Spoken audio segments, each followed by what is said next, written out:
Hello, we start with breaking news of our own and a bit of housekeeping as well. So for this week, we are going to be doing daily podcasts. It won't be our usual Q&A session today. We're going to dedicate this podcast to talk more about the shooting, and we're going to do it with Miles Taylor, our regular guest. We have been inundated with questions, though, and we will do our best to answer them, of course, during the course of the week. Indeed, I hope some of them we get to our answer today in the sense that we talk about the things that are interesting you. There is plenty of time to do all of this because of these daily episodes.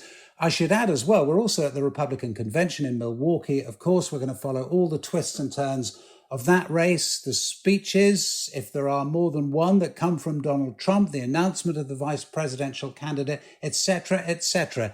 It never stops. Welcome to Americast. Americast from BBC News. Let me start off with two words. Made in America. I'm not running for sainthood here. I'm running for president. I did everything right and they indicted me. I can chew and walk gum at the same time. There is no indication of aliens or extraterrestrial activity. We will fight the woke in education. We will fight the woke in the businesses. We will never, ever surrender to the woke mob. Nobody should have to go to jail for smoking weed, right? Aren't you guys tired of covering this?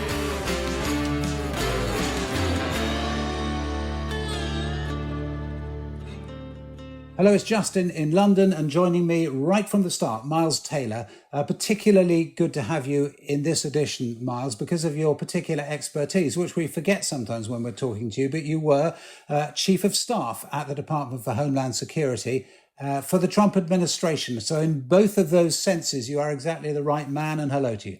Well, hi, Justin. It's good to be with you. And yes, when I was in that role, one of the responsibilities of the DHS Chief of Staff is to help oversee the operations of the United States Secret Service, an agency that, of course, this week is very, very much in focus, given a near-miss assassination attempt against presidential candidate Donald Trump. Yeah. So, okay, let's recap then. So we've had, since we did our emergency podcast, we've heard from both candidates, and we'll hear a bit more about that later. We've heard from President Biden making a rare address, actually, from the Oval Office, calling on the country to stand together to settle political differences peacefully. I thought it was a pretty bloodless performance, but we'll talk a bit about that. Donald Trump, meanwhile, has done 2 newspaper interviews and full-blooded from him. He told the New York Post, "I was supposed to be dead." And he's also said he's rewriting the big speech for the convention, the big speech due to take place on Thursday. And we should say as well that the motive of the killer, this man Thomas Crooks, and he is a killer because he killed an audience member and severely injured 2 others, the motive still completely unknown. And the Secret Service as well. And this goes to what you were saying, Miles. They said they're going to participate fully in an independent review that's been ordered by Joe Biden. Well, they hardly any choice, have they? And my goodness, they've got a lot of questions to answer. And that's where we should start, actually, Miles, shouldn't we? Because with Donald Trump, is it particularly difficult to provide security? Is there something about him? I mean, even a kind of practical thought that he was tall, and a lot of people saying, you shouldn't have someone who is being looked after by security who's actually taller than the people doing the looking after. What was it like dealing with those who had to deal with him? Well, I think it even extends far beyond that, Justin. I mean, the broader picture here is this attack against the former president occurred in an environment that many of us who were formerly in government or people who are currently in law enforcement have been warning about for years, namely the fact that the likelihood of political assassinations in the United States is as high as it's ever been. Security experts, myself included, have been out there for at least the past couple of years saying that the light is blinking red. And we've seen that with assassination attempts against the Speaker of the House, Nancy Pelosi, and former Vice President Mike Pence. There was an assassination attempt disrupted last year in Utah against Joe Biden. And we're, of course, seeing the highest level of death threats against members of Congress in the United States in the modern era. The numbers are really off the charts. So as grim as it sounds, a number of us have said this is just a matter of time before something like this happens. Now, whether Donald Trump was 4 foot tall or 10 foot tall, I think this type of attack was still a great possibility given all of the consternation right now in American politics, the vitriolic rhetoric, and the fact that that vitriolic rhetoric has continued to jump the tracks to violence. Now, again, authorities are still trying to parse what the shooter's motivations are. But look, if someone's taking a shot at one of the two major presidential candidates, it doesn't take divination to determine what the individual's motivations were. They were trying to remove that candidate from the race and remove the possibility of a second Donald Trump administration. And that's what, of course, authorities are going to be focused on, are not just the shooter's motivations, but of course, how that might inspire others to conduct acts of violence. So you can imagine in this moment that the Secret Service behind the scenes, regardless of what they say publicly, is reviewing all operating procedures and is trying to increase and enhance security and its protocols across the board. Now, I'll take you into the room of what usually happens in an episode like this. So I remember a number of years ago, just as Donald Trump became president in 2017, early 2017, there was a fence jumper at the White House. An individual with a black backpack crawled over the fence and managed to maneuver all the way to the residence, all the way to the edge of the White House itself before being caught. Now, this episode, which again didn't directly threaten the life of the president, was something we were incredibly alarmed by. And the result was we had a series of very intensive security reviews, step by step, millisecond by millisecond, of how this event came to be and how in each of those steps, as that individual climbed the fence, the Secret Service could remedy the error. Now, leadership positions were changed at the time. Protocols were changed in the wake of it. And you can imagine after something like this, an assassination attempt, the review will be far more thorough and undoubtedly personnel will be changed out. Here's the thing, Miles, there's no question that something went wrong, and not just because there was a shooting, but also it's perfectly obvious, isn't it, that people were warning the authorities, the local police, and presumably the Secret Service as well, that this shooter was there. I mean, they actually saw him. I mean, that just seems staggering, really, when you think of the effort that is put into these things normally and the foresight, because it's not just on the day, is it? You've got people scoping out areas days, weeks before an event.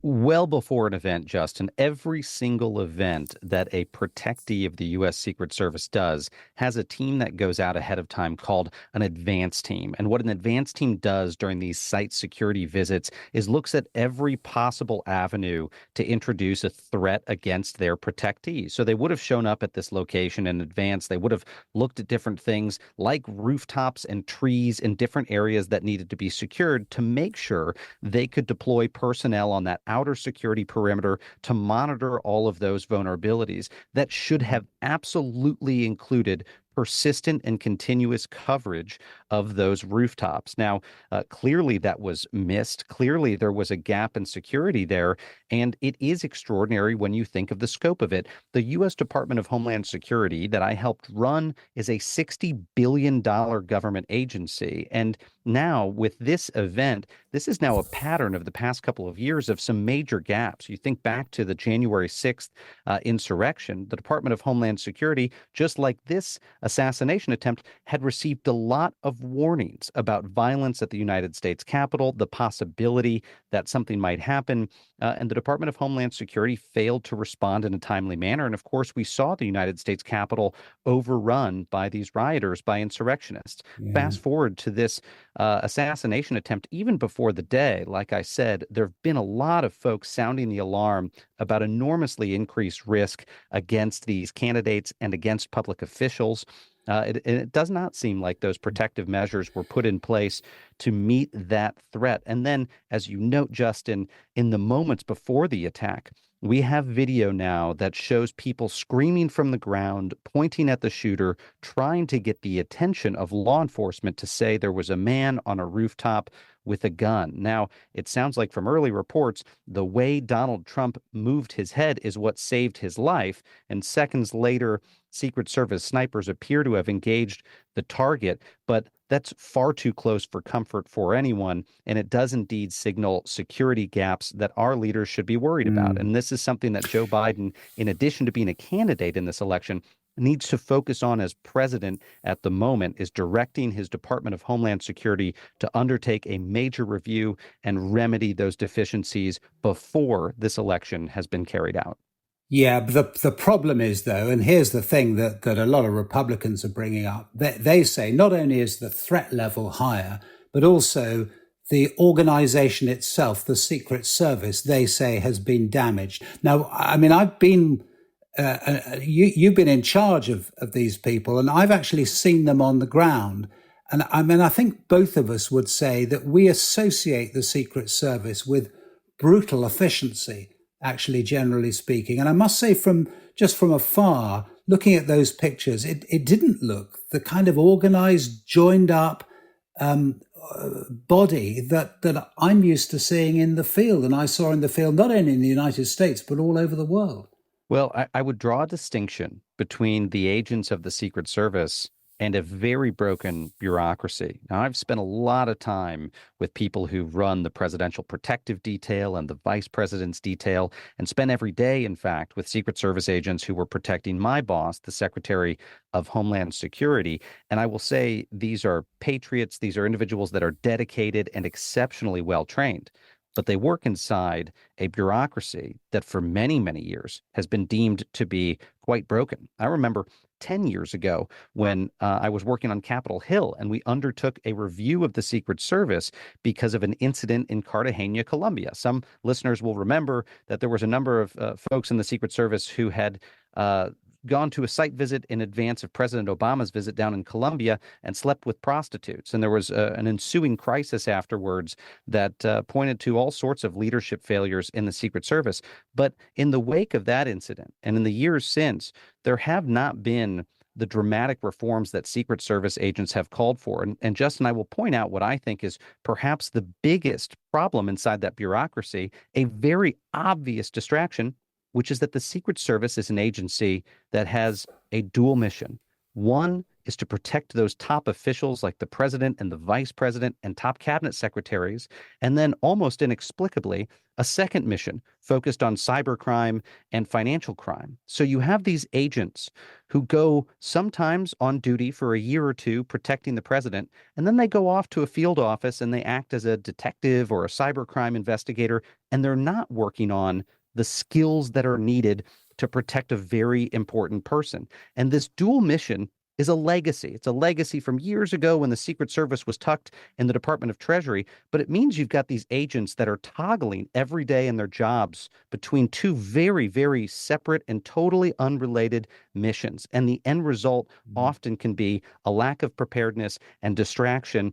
And there have been in the past, and likely will be after this, calls to reform the Secret Service and potentially spin off some of those missions to another agency. Yeah. And as ever, calls for further investigation into what it is in American society that seems to throw up these people who commit these awful crimes. Yes, we know that there are a lot of weapons around. They have access to them, and that's not going to end anytime soon. But there also seem to be so many, I mean, frankly, deranged individuals. We don't know much about Thomas Crooks.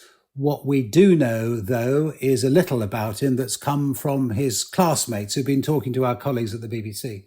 He was always getting good grades on tests, everything like that. He was very passionate about history, but it was nothing out of the ordinary. He was a nice kid, and I had never had an experience with him where I was like, he, isn't nice. He was always nice, and I was always friendly to him. He did sit alone at lunch. Like, he was always alone. I mean, he was bullied every day.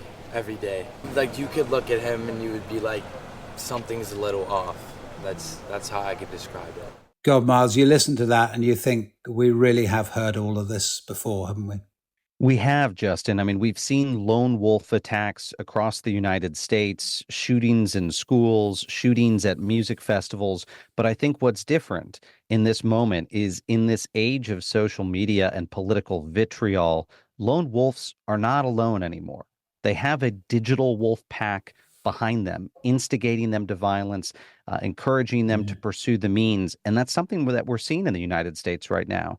If you look at the broader poll numbers, you find that 1 in 4 Americans believes that violence against the government at some point is justified. Now, that's a Pew survey figure, and that number is off the charts. The fact that 1 in 4 Americans would see violence against the government as justified is very worrying, and it comes on the heels of a poll many of us have been talking about the past couple of years, which is we saw that something like 10% of American voters, this is a poll from 2 years ago, said that violence would be justified to restore Donald Trump to the White House, that they actually wanted to engage in sort of insurrection type activity to do that. We have been seeing these numbers go up and up in the American republic. And so even when a shooter acts as a lone individual, and it doesn't seem like this individual conspired with others, they are acting with that digital wolf pack behind them, encouraging them, instigating them.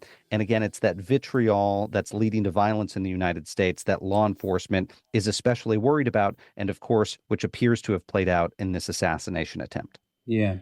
We should talk a little bit about the victim. Before we get to the politics of all of this, we should remember that a man died, a man who'd gone to a political rally, had gone with his family, and was talked about, I thought, with enormous force and compassion by the governor of Pennsylvania state. This is Josh Shapiro, who is a Democrat, and talked about this man, I thought, in a way that actually we ought to talk about in a second when we turn to the politics. But first, away from the politics, let's just hear what he said.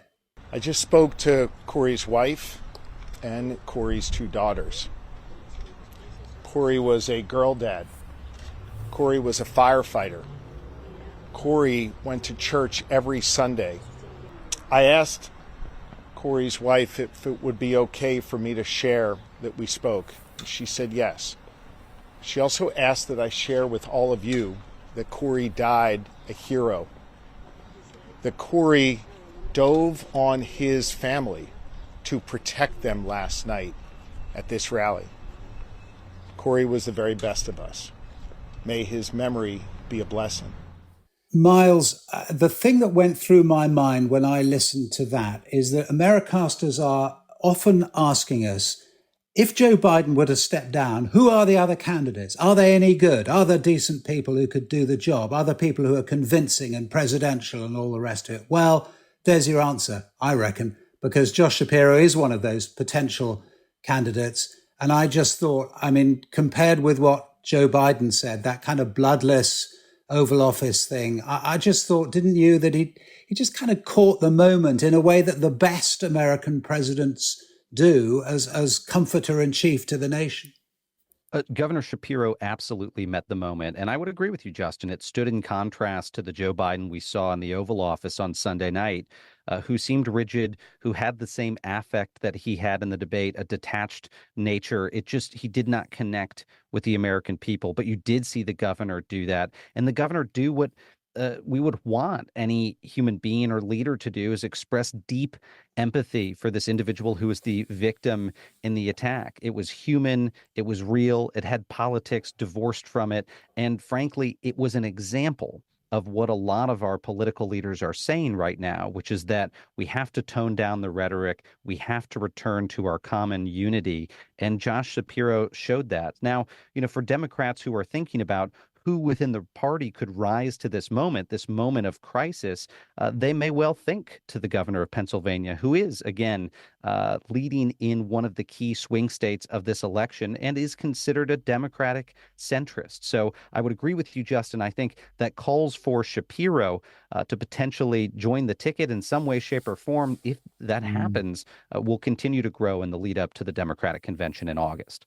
Yeah, and looking at it from the point of view of the Republicans and Donald Trump, he's been pretty restrained. He's given a couple of newspaper interviews, hasn't he, where he's talked about tearing up his speech for the convention later this week and maybe trying something different. Although it's fair to say, isn't it, that J.D. Vance, who may or may not be his vice presidential pick, and we could discover that within minutes or hours or a day or two at least, J.D. Vance, who is a senator, saying the central premise of the Biden campaign is that President Donald Trump is an authoritarian fascist who must be stopped at all costs. That rhetoric, he says, led directly to President Trump's attempted assassination. And on that, Miles, we've had an email actually, or a message anyway. Yes, it is an email from John Roberts, who I assume is not the John Roberts from the Supreme Court. And I assume that because this is someone saying, a thought occurred to me in rural West Wales. He says the attempt by J.D. Vance and others to blame all of this on the Democrats' violent rhetoric is the pot calling the kettle black. Trump's own many incendiary comments on January the 6th, etc., etc. He instigated and encouraged all of this. And it's true, isn't it? There is now a debate, well, to put it mildly, a debate, an argument, a row about who is responsible initially in this cycle for damaging America's political discourse. And the honest answer, Miles, is both sides, isn't it? I absolutely think it is. I mean, look, there's a temptation to say that Donald Trump, more than anyone in the American political system, has inflamed violent rhetoric. I mean, I think you probably could prove that quantitatively, that he's, done more instigation of violent rhetoric. But it's also been received by other sides of the political spectrum, and it's led to this volley of increasingly dangerous rhetoric.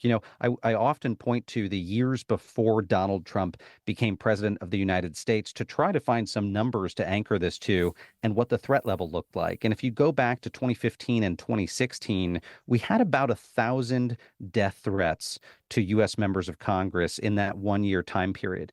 If you fast forward to the year after Donald Trump left office and after January 6th, that number had increased to about 10,000 death threats a year to members of Congress, a tenfold increase. Now, that has to be the result of something.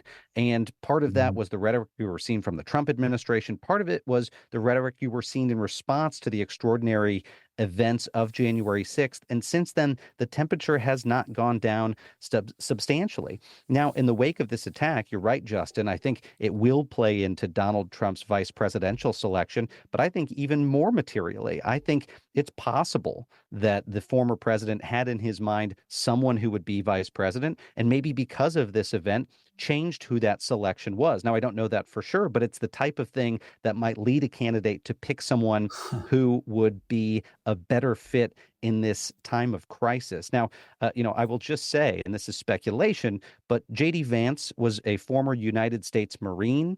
And if I know one thing about Donald Trump, it's that he's attracted to toughness. He talks about toughness all the time when he meets with members of the military or law enforcement. One of the first things he says is he'll grab people by the shoulders and say, wow, you look tough. You look like you're straight out of Central Casting. And after the assassination attempt, you can bet Donald Trump wants to project toughness. So if you think about his vice presidential candidates, the people who are reported to be in contention, I would suspect J.D. Vance, a former United States Marine, if he wasn't already up there at the top of the list, certainly is now. I also want to bring up this business of uniting the Republican Party. So we've got this weird situation now where we just don't know, do we, what Donald Trump is going to say. And I suspect he doesn't know either, because he's obviously rewriting everything. But not only that, we've now got the amazing spectacle of Nikki Haley, who stood against him quite successfully, in a sense, in the Republican primary, in as much as she got a fair bit of the vote in some places.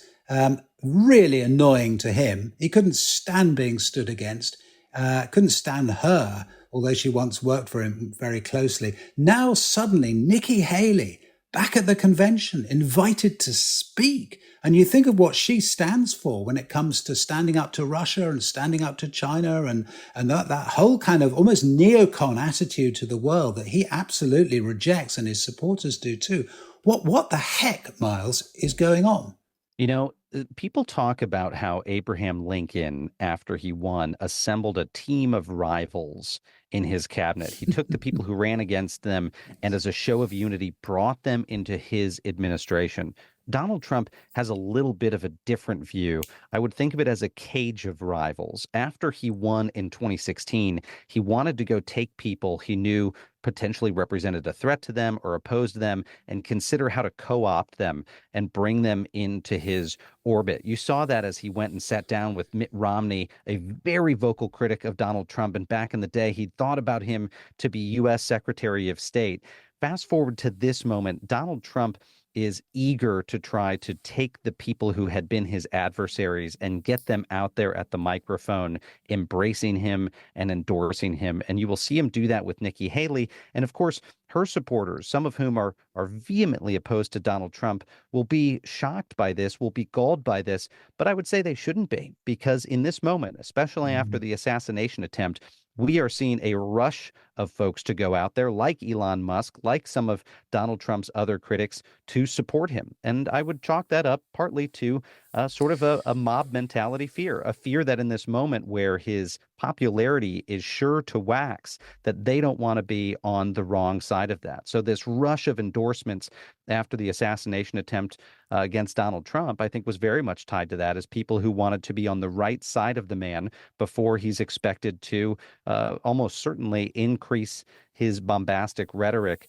after what had happened in Pennsylvania. So I think Nikki Haley is probably the capstone on that trend of people back towards Donald Trump's direction. Yeah, and all of this making it much more difficult for Joe Biden and for the Democrats more widely to work out what to do now to combat him, because time is running out. And we've had a message from Blaze in Dearborn, Michigan, of all places. Dearborn, the place we've been talking about, certainly in podcasts past, and a really key state, of course, Michigan, in the upcoming election, one of the swing states. So Blaze says, after the events at the Trump rally, I'm wondering what the professional opinion is. Should Biden drop out because Trump is now a martyr and would be impossible to beat? Is there any way for Biden or a Democrat to overcome these events? Well, when it comes to professional opinion, Miles, that's for you, not me. So take it away. Well, look, I think two things are happening right now. I suspect in the wake of this attack, Joe Biden and his advisors are more resolved than ever that they should stay in the race. Why? Because they see this as a moment of national crisis. And the president of the United States is the commander in chief. He is the leader of the nation. And so I think in some ways they feel emboldened in a moment of crisis to stay in the job, to see the job through, and to stay at the top of the ticket. Now, that contrasts pretty dramatically with what I am hearing behind the scenes from Democrats, who are very, very concerned that Donald Trump's chances of winning the presidency, which were already high after the debate with Joe Biden, have now gone stratospheric. And so the Democrats who've called for Joe Biden to step down and for another candidate are now going to be clamoring for an alternative because they think that the sitting president looks weaker than he has ever been. My professional opinion, these calls for Joe Biden to move on will continue, but they will be met by even stiffer resistance from the sitting president than they were before. So the Democrats are colliding towards a very difficult convention in Chicago. Yeah. Okay. Well, I'm just to add to that, and this is the opinion of a couple of people I've talked to, both of them fundraisers, one of them quite a major fundraiser in the past, though he hasn't been particularly in recent years, both saying exactly what you're saying in a sense, Miles, in that immediately Biden is going to hang on, but also both of them saying he cannot win against this newly minted Donald Trump, this injured, dangerous Donald Trump. And for that reason, they asked the question, or one of them did to me, do we think this is important or not? He said, because, I mean, if we do think it's as important as we've been telling the American people that it is, in other words, democracy is on the line, we have to act. And that does mean a new candidate. And you know, taking the wind out of Donald Trump's sails by having someone who is younger, and never mind what their policies are or who they are, actually, just the simple age difference will make the difference, this guy was saying. And but maybe he said, maybe we don't think it's important. Maybe we're just willing to lose this time and we'll gather ourselves again in 2028, which rather undermines, of course, all that the Democrats have been telling the world. So it kind of hangs there, really, doesn't it, Miles? Well, I couldn't agree more with that, Justin. And you know, I think after this week at the RNC, Democrats will be in a lot more panic than they even were before, because they're going to see a very unified Republican Party. They are going to see the people who were Donald Trump's critics come to support him, and they are going to see Republicans really cheering on this candidate with a lot of emotional vigor in the wake of what happened this past weekend. You know, there's an old saying, many versions of it out there, that if you come for the king, you best not miss. And we've talked a lot about this campaign cycle, Donald Trump focusing on revenge and retribution. And in the wake of an attempted assassination, I think you will see why people have made variations on that quote over the years. You will see a Donald Trump who feels very much vindicated in the sense that he is seeking revenge. The attack against him in his mind, and likely as he'll communicate it at the RNC, is the culmination of these efforts to go after and undermine him. And he's going to make that point. So you will see a Donald Trump emerge from the RNC more empowered than ever, with more backing than ever, and likely more dedicated to that prospect of retribution than he was before. And the Democrats must know that in order to counter that, they have to have someone who is formidable to stand up against Donald Trump. Miles Taylor, you're a star. Thanks so much again. We'll talk to you later in the week. Thanks, Justin.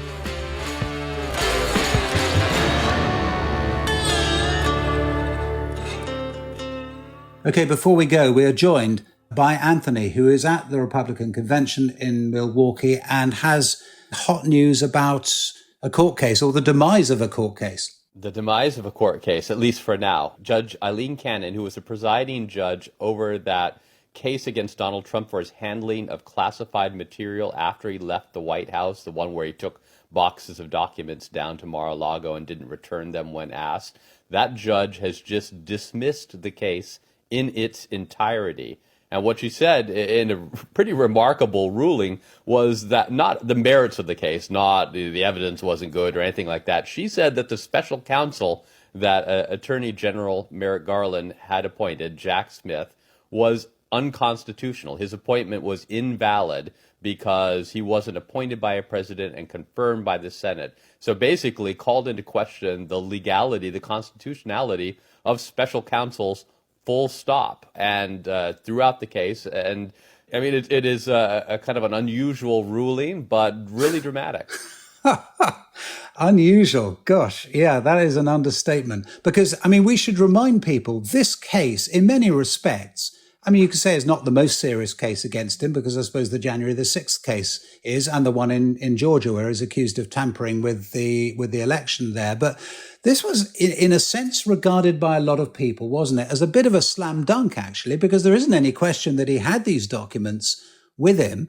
And it looked very much as if he had concealed having them there, which is also an offence. So for this judge suddenly to throw the whole thing out, I mean, to put it mildly, is a surprise. Yeah, and think about the timing, Justin. I mean, this happens on Monday as the Republican convention is just getting kicked off here in Wisconsin. It comes 2 days after Donald Trump nearly was killed by an assassin's bullet. It comes weeks after that debate performance with Joe Biden. It comes after the Supreme Court rulings about presidential immunity. It just seems like all of the cards are falling Donald Trump's way right now. And I will add that this will almost certainly be appealed to a middle-level federal court, the 11th Circuit Court of Appeals, where special counsel Jack Smith, I think, probably will have a good case, because everyone who has looked at special counsels in other courts have kind of assumed that they're legal, haven't even brought it into question in the way that Eileen Cannon considered it. But you know, this is just a delay, and it will drag it out, and there's absolutely no way now that this case will go to trial anytime soon, certainly not before the November presidential election. Yeah, and at the exact moment that people on both sides, actually, on the moderate wings of both sides, are talking about national unity, you've got the fact now, Anthony, that this is a Trump-appointed judge who's thrown out this case. And you contrast that with what happened in New York, where a Democrat judge went for it, a prosecutor went for it and built that case against him, for which he was convicted on 34 counts. And you think neither of those facts make for national unity, do they? No, I mean, this is going to make Democrats who think that Donald Trump is avoiding the rule of law even angrier. It does seem political, at least in their view, but Donald Trump is already celebrating this as a major victory. Now he's calling on all of the cases that are against him to be thrown out, including the January 6th prosecution that Jack Smith brought in Washington, D.C. He wants the New York trial to be thrown out as well. He wants actually the civil case that found him responsible for sexually assaulting someone in the early 2000s. He wants that case to be thrown out. All of it. Now, he's not going to get that, but he is definitely feeling like he has the upper hand here and says the American people should put all of this behind them and move on in unity by dismissing these cases. To look at this case and the dramatic theories that Eileen Cannon was using, because, as I mentioned, special counsels have been around since the era of Watergate, and of course they've kind of assumed their legality or upheld their legality time and time again.